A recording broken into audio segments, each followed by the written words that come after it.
Hey guys, we're in a detached garage today that the homeowners are wanting to convert into a food storage space. So to do that, they want to run heating and cooling, but first priority is we got to make sure that the building is energy efficient and well insulated. I'm joined by Dave Anderson, Insulation Manager of R&K Building Supplies, and today we're going to learn about radiant barrier and how it's going to really help this building come to life. Yep, the biggest thing that we're going to be doing with the radiant barrier, and it's going to be used in conjunction with blown insulation also at the ceiling level. But the combination of the two is really where you're going to see your biggest energy savings. And then also we're going to be coming in and doing blown insulation in the walls. So it's going to be an interesting application. So there's three different kinds of insulation being used here. The one that's kind of unique to this scenario is that you're also adding the radiant barrier. Can you explain what that is, but why it only applies in certain scenarios and why it doesn't apply in others? Really good question. I mean, with the radiant barrier on this, really the biggest thing that you have is the pitch of this roof. If you have flat roofs, radiant barrier is not going to work for you. At a minimum, you want a 412 pitch on your roof, and we've got to be able to have access to get in there and install it. And what we do not do is install it directly at the underside of the roof deck, because then you get that conductive heat coming through. What we use is the rafter space. So we apply it at the bottom side of the rafters.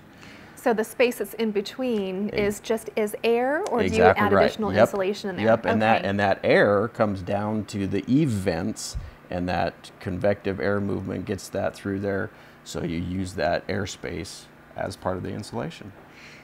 Okay, so just breaking it down, can you explain what the radiant barrier is actually doing to help to cool the space? Well, if you think about it, that sun is coming through and beating down on your roof, and if you take an average attic temperature of 150 degrees, the radiant barrier stops or reflects 97% of that radiant heat coming through there, through that airspace in that rafter space. So you can reduce the temperature of your attic by 20 to 30 degrees. And if you think about it, your air handler is up there, your ductwork is up there. It's going to give added life to that system. You're going to save money. You mentioned three different types of insulation that you're going to be using for this particular structure, but if you can really quick just walk us through all the different types of insulation that you provide at R&K.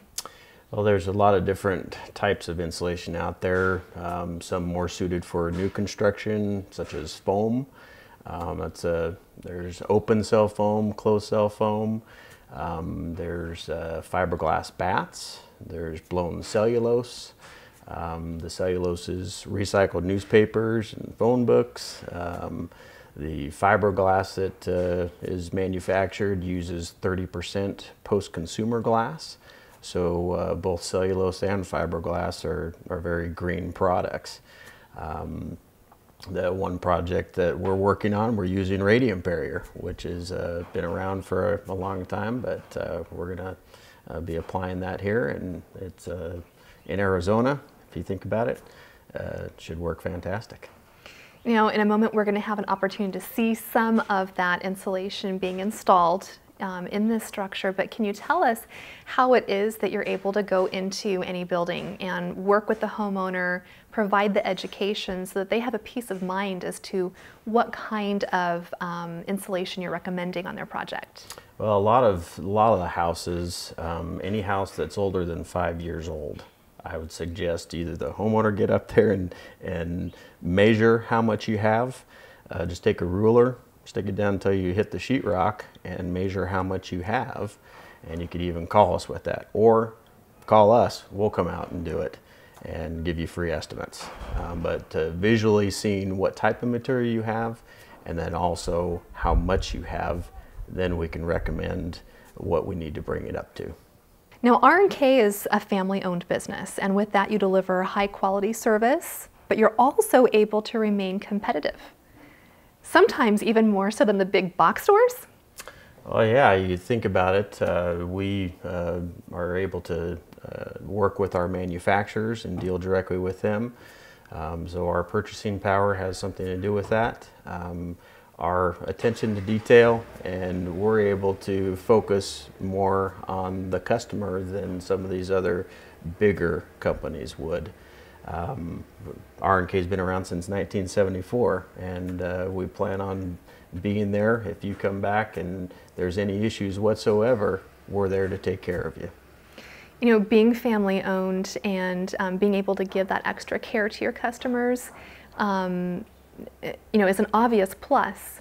But why is it that you're so proud to be a part of the company? Well, part of it is the longevity of the company, and we deal with integrity with the customer.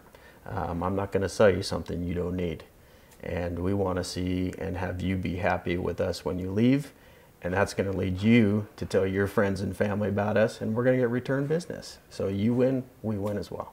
And with that really brings peace of mind. Can you tell our viewers and our listeners how they can reach you? Get on the web, randkaz.com. Lots of good information there, or reach us at 480-892-0025. Well, thank you so much. You can also reach his entire team at R&K Building Supplies at 1-800-ASK-A-PRO or online at 1-800-ASKAPRO.tv. Guys? Don't go away. When we come back, we're going to have some more information that's going to make your house razzle and dazzle.